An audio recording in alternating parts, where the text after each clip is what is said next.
The 80-20 rule, guys. I just want everyone to get real for a minute, because just as tyre choice, type is not everything. I'm suggesting here that for most riders, there's a lot of other attributes like tyre pressure and so on. Really, what I'm saying is that 80% of the time, it's 80% the rider, 20% of the time. So explaining that is that 80% of the time, tyres are not the most important thing on the bike. It's how you ride, your position you ride, how you're handling cornering in the dirt, or you're a road rider, or you're coming from the dirt yourself, and so on. And we can tend to overthink tyre pressure. I'm a dirt rider, so I've got to run dirt pressures. They've got to be 18 PSI. Most of the time I run road pressures year round, even off-road. I'm riding a heavier bike, Tenere World Raid or my 1250 GS. The only time I start thinking about running lighter pressures is if I'm on a 250 WR or a 450 or something like that. When you need that 20%, so 20% of the time the tyre is what matters, it's a bit like insurance. You only need it when you need it, right? You do want to pick the right tyre for the conditions you ride in, but you want to pick the tyre for the conditions you need that tyre to perform at its absolute best, because most of the time, whether you're running 50-50 or 80-30 or 70-30, it's not going to make that much difference. It might if it's raining, on or off the road, the tyre will perform different. You've just got to think about what is the focus point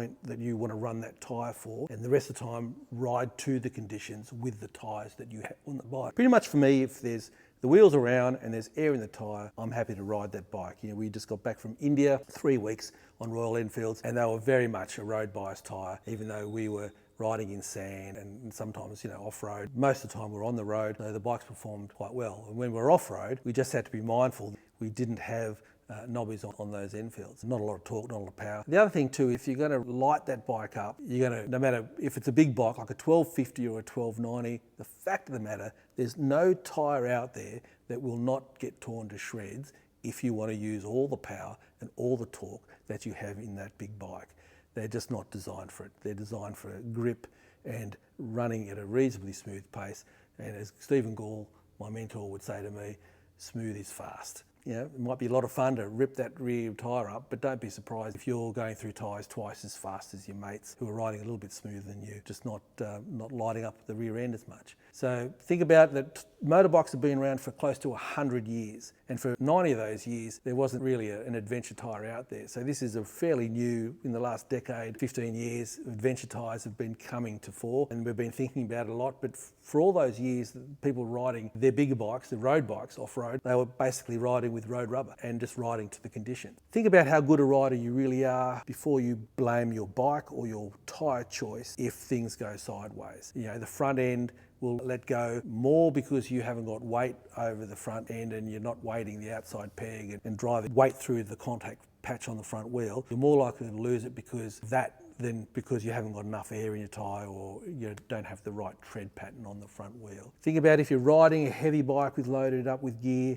what pressures you're running. Again, I mentioned, if you go on a BMW Safari or a KTM Rally, they'll tell you you've got to run decent pressures because you're more likely to get a pinch flat, you're more likely to stuff up your wheel and get dings in it if you're running your pressures too low, and you're more likely to get a puncture. Better off having the bike move around a little bit on the back and even on the front and just apply the right riding position, pull back a little bit in the speed factor and not get that puncture because of those other factors, because you're running off-road pressures because you think you have to. So don't invite damage to the wheel just because you think you need better grip by running 14 PSI on a 200 kilo bike. Hot tip, as a rule, if I'm traveling outback or off-road, I will take a front tube. So no matter what rear I'm running on the back, whether it's a 19-17 combination or a 21-18, I'll take a front tube as a spare because I can use a front in a rear tyre. So if I've got a 19 front, I'll carry a 19-inch tube. If I've got a 21-inch front, I'll carry a 21-inch tube if I'm running tubeless tyres on my bike, because I can always stuff a tube in there and get out of trouble. So I always carry a spare tube just in case. And what tyres do I choose for my bikes? As I mentioned before, I love the Motos combination with the Pirelli front. I would probably pick a Motos Adventure, Tractionator Adventure, if I'm doing a little bit more technical riding. But listen, there's no bad tyres. I'm happy to run Karoo, I'm happy to run Anakis, I'm happy to run Mitas, and I've played around and ridden in with most of them. What I like about the Pirelli, there's a really strong hard wall, the side wall. Motos is pretty strong as well. Motos is a 12-ply nylon. Some of them are steel belted, some of them only have 8-ply. But that's, again, it's the science. I'm real worried about how do I feel riding this tyre, would I go the distance with it? Thinking out loud, I mentioned I'd probably try the Dunlop Trail Max Mission on the big girl next time I'm out with her. Yeah, I choose my rubber usually because I'm choosing it for the most technical level of riding that I'm going to do on any given ride. Do tend to go for a more off-road bias. But if you want more information on tyre choice or what works for you, talk to the experts, talk to the guys at Tyres for Bikes, people like Jeff down here in Sydney, Louis and Jackson up in Queensland. They've got a lot of experience with different tyres and they're getting feedback from you guys. They're getting feedback from the hundreds of customers that we put rubber on wheels for. They've got that feedback as well as their experience working with those tyres, how easy or how hard they are to get